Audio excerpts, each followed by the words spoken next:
This is Weekend Adventure. When you see this symbol, you know you're watching a show that is specifically designed to be educational, informational, and entertaining. Today on Wildlife Nation, we're on an epic adventure across the state of California. First, we visit wild sea otters doing their part to restore nearshore ecosystems. How could you not fall in love with a face like that? Then we take the plunge to see what's eating this kelp forest. And here, you can see the problem. After that, we go inland to see what's fluttering above some of the largest trees on Earth. Oh, listen to that cool sound they make. I'm Jeff Corwin, and I've teamed up with Defenders of Wildlife to celebrate the awesome creatures of North America and the dedicated conservationists working to protect them. And you're invited to join the adventure. This is Wildlife Nation. Our adventure begins along the central coast of California. Here, the Santa Lucia mountain range meets the Pacific Ocean. Just offshore, massive kelp forests typically grow beneath the waves. These forests of algae are some of the most dynamic and productive places for life on our planet, and they support countless species. Unfortunately, ecosystems like this one are in fast decline. Today, I'm kayaking through Elkhorn Slough with Andy Johnson from Defenders of Wildlife. His 40-year career includes pioneering work for the rescue and recovery of the southern sea otter and the ecosystem where they live. This is the southern sea otter, and what makes this moment so special simply is because, Andy, today we can have this moment, and that almost wasn't the case. True. Sea otters were basically wiped out throughout their entire range, and only a small group survived along the Big Sur coast in California. About 100 years ago, there was less than 100 of these southern sea otters left. What drove them to near extinction? So it was the fur trade of the 18th and 19th centuries. People found that sea otter fur was very insulative. They just hunted them throughout the entire Pacific Rim, from Japan through Russia, Alaska, all the way down to Baja, and almost got all of them. There's an irony to that, isn't there? One of the most important natural tools they have to survive, which is that luxurious fur, nearly drove them to extinction because we wanted to take it away. Exactly. On a human being, the entire amount of individual hairs, about 100,000. On a dog, about 600,000. On a sea otter, 1 square inch, how many individual strands of hair? There can be up to 1 million hairs per square inch on a sea otter. Because unlike many other marine mammal species, they don't have the blubber, do they? No, they have very little body fat. Sea otters are just totally reliant on that fur to keep themselves warm in the cold ocean. Sea otters are diving from 30, in some cases, to 300 feet in depth. And their dives are lasting anywhere from 1 to 5 minutes, usually a couple of minutes per dive. They have to go where the prey is, so that they do forage. They look around. Some of them specialize on particular items, like clams or crabs. Others are generalists. A program that Andy oversaw with Monterey Bay Aquarium reintroduced sea otters to Elkhorn Slough, and the sea otters have helped stabilize the ecosystem, increasing the biodiversity of this important region. I mean, look at that right there. How could you not fall in love with a face like that? Of course, they are protected species. They're wild, and they need to stay wild. What are the obstacles to a promising sea otter future? We've seen that sea otters are having trouble expanding their range and growing their population, partly because of shark bites, great white sharks, but also because of pollution from the land, pathogens and contaminants. So we need to think about how we take care of these habitats and ecosystems to protect animals like sea otters. When you protect a sea otter, they become an umbrella species because they require so much. Everything underneath them gets protected as well. In this moment, there's something to celebrate. We have this creature that nearly became extinct, and today it's showing promising signs of recovery. This was awesome. Thanks so much, Andy. My pleasure. Monterey Bay is part of a national marine sanctuary that encompasses thousands of miles of ocean. I'm teaming up with 2 conservationists, Keith and Jan, to contrast 2 areas of the bay. One that's struggling to survive, and another that's thriving.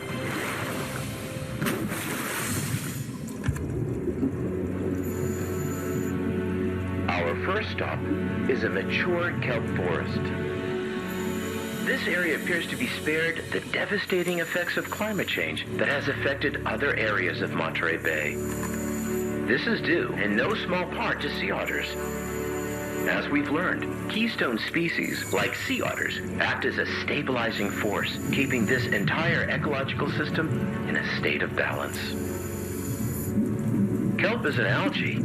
It's one of the fastest growing organisms on the planet. Kelp can grow up to 2 feet per day. So many creatures thrive and depend upon healthy kelp. Like this big fish-eating anemone. While all anemones use their tentacles to capture bits of food, this species can consume small fish and even shrimp. Here is a great example of a healthy kelp holdfast. It acts as almost like the root system for the kelp fronds, which grow towards the sunlight above. They do best in cold, clean, nutrient-rich, turbulent water. An incredible and humbling sight to see. However, this ecosystem is much more fragile than it appears. And an area not far from this one is undergoing a massive change. Coming up, we find out what's destroying the kelp forests of Monterey Bay. There are thousands of purple urchins everywhere.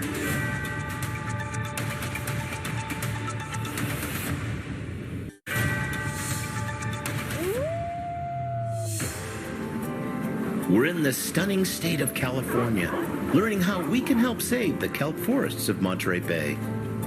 I've teamed up with 2 local conservationists to tackle a very important problem. So normally we have this natural balance between kelp, which is habitat and food, nutrients for all sorts of other life forms. But now it's off kilter.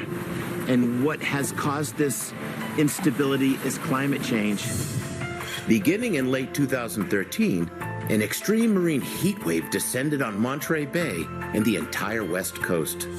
The warmer waters stifled the growth of kelp and was a likely contributor to a wasting disease that decimated the sunflower sea star, which is a vitally important sea urchin predator. So urchins, which are important, have exploded population-wise, and they're eating the kelp forest to a desert.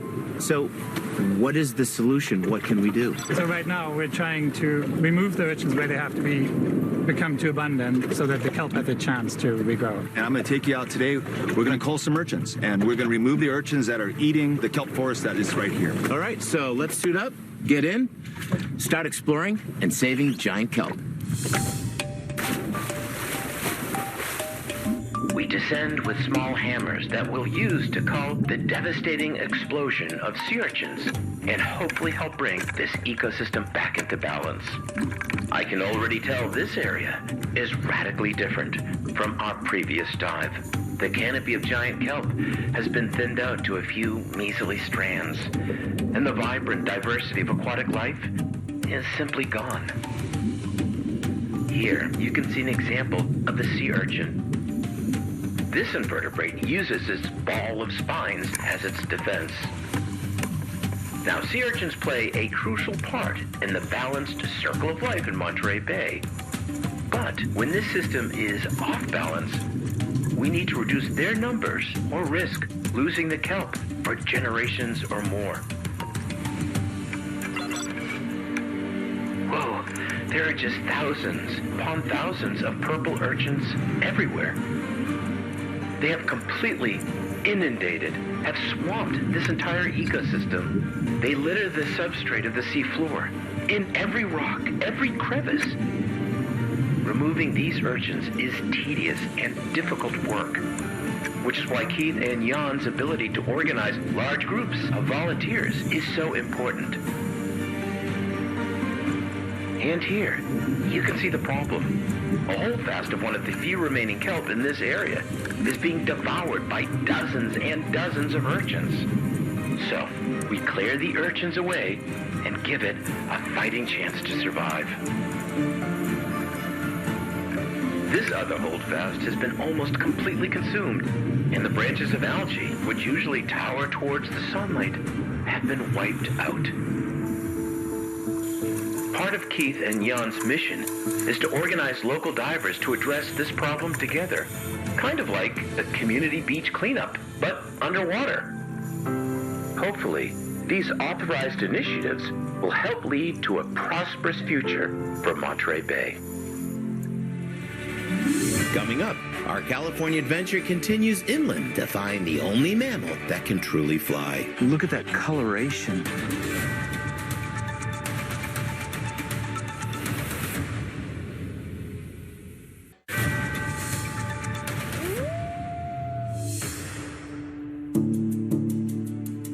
My friends, our incredible California journey has brought us to the land of giants. Amazingly, some of these trees, they're over 1,000 years old.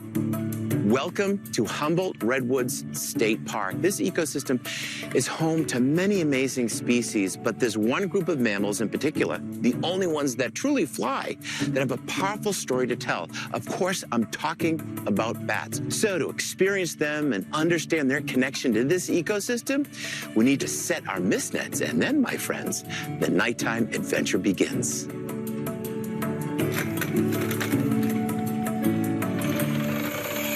This is Ted Weller. He's an ecologist with the U.S. Forest Service. And what's our mission tonight? Our mission tonight is to catch bats. Bats are moving through here, especially now during the migratory season. That's one of the objectives with this important study, is to find out why hoary bats are so abundant here and not other places, right? That's right. So one of the ideas is that they're attracted to the large trees. There's the so-called tall tree hypothesis that hoary bats aggregate around them to try to find mating partners at this time of year. And since we're in one of the places that has the world's largest trees, it sort of makes sense.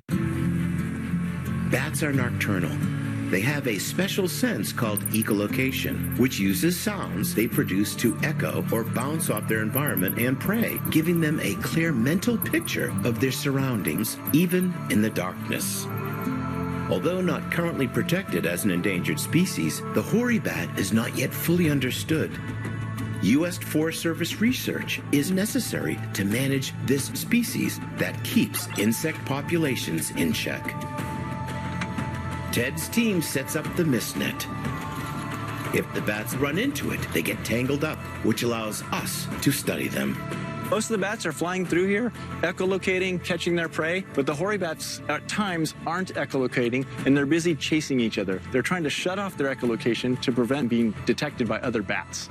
That's kind of amazing. So they're competing with each other by being silent. Exactly. Which is a big shock to all of us who think bats always use echolocation. Then how are they able to navigate in the darkness? This is one of the remaining mysteries. We think it's vision. We think it's spatial memory. They can remember things for a long time, so they're used to flying up this corridor. They're not used to seeing this net, and they can get caught in the net. And that's when the real fun begins, the processing begins. But if we want to catch bats, the sun has to set. We need to get out of the way. Exactly. All right.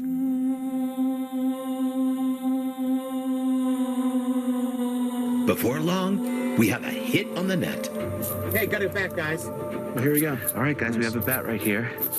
So what we just basically want to do is tease it out very, very gently, just to kind of get off that netting. Oh, listen to that cool sound they make. There you go. Nice. Look at Let's put it in this. bag number 13. Look at that coloration. So we'll put him in number 13. Just drop it right in. Okay. And I'll hold it. There we go. Cool. Okay. Got it. All right, one bat down. We got ourselves a hoary bat. The team continues to collect bats through the night. Jeff, I've got a bat. Need a bag there?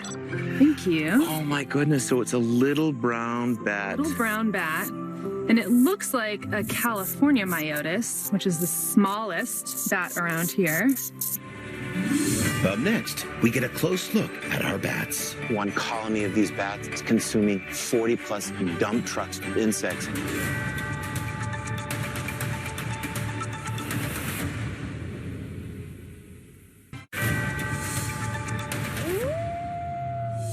We're in Humboldt Redwoods State Park in Northern California, studying bats with ecologist Ted Weller with the U.S. Forest Service.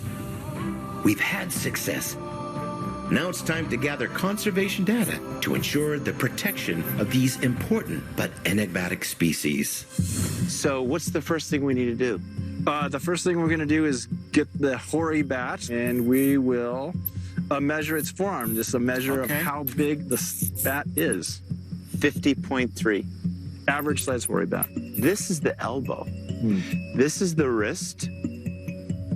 Next, we observe the uripatagium, which is the membrane that stretches between the legs of bats and other animals like flying squirrels. This is pretty furry. This is woolly looking. Absolutely, and that's one of the main characteristics of a hoary bat is that they do have this furred membrane. All the members of its genus do. And in this bat, it roosts in the foliage of trees, and then it can curl up inside this tail membrane like a little sleeping bag. It folds up into it. Folds up into it to stay warm in the winter. Because it gets cold here. Yes. We've got the length of the forearm. What else do we need? So now we're going to get the age of this bat. We can determine, is it an adult or is it a bat that was born this year? So I'm looking at the fusion of its finger bones there. Yes. This looks like a first-year bat to me, young of the year. What would the lifespan of a hoary bat be? We don't know that, but we think somewhere like 10 to 12 years. Next, we wrap the bat up in nylon to get its weight. Data points like this are so important to ensure the protection of the hoary bat. Next, we use ultraviolet light to check for the presence of white-nose fungus.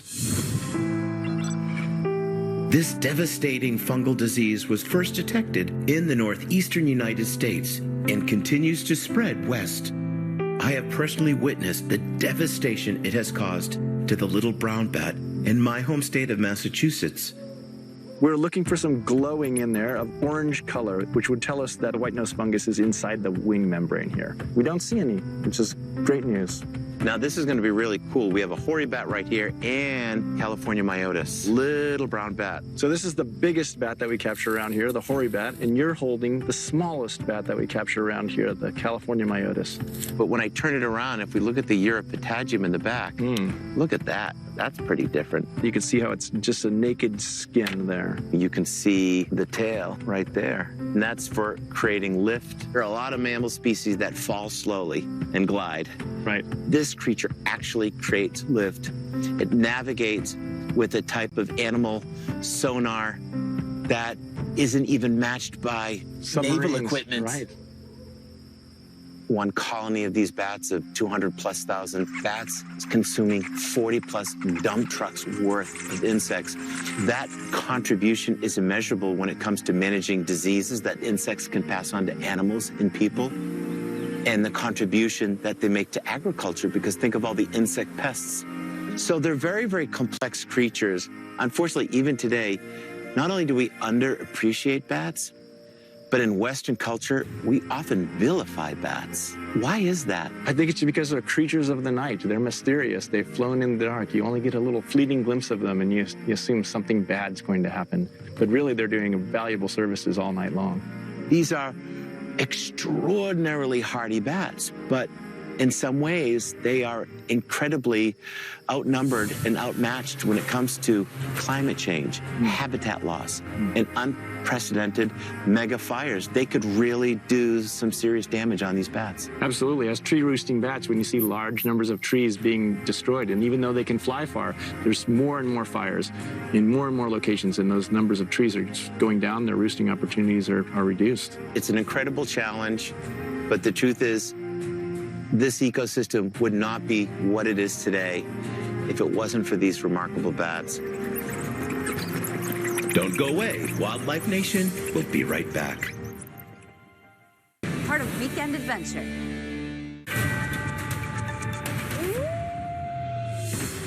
I'm in Humboldt Redwoods State Park with Ted Weller, an ecologist with the U.S. Forest Service, and we've just collected crucial conservation data from a young hoary bat. Lastly, we insert a microchip tag under the skin. This will allow Ted and other biologists to more easily monitor this important animal. And that will be with this bat for maybe a decade? For its whole life. Yeah. Now it's ready to be released. I love stories like this because it reaffirms why I became a wildlife biologist. I love bats, and this is what I studied when I was a graduate student. Illustrates the challenges we face with conserving them. But the good news is when you protect bats, a lot of other creatures benefit. And what's so exciting about this program is we're actually seeing how science works as a partner with conservation. And in the end, it's all about ensuring the survival of this incredible species. All right, ready to go? Time to go. Remember, conservation takes action. Volunteer in your community, enjoy your local outdoors, and defend animals wherever you can.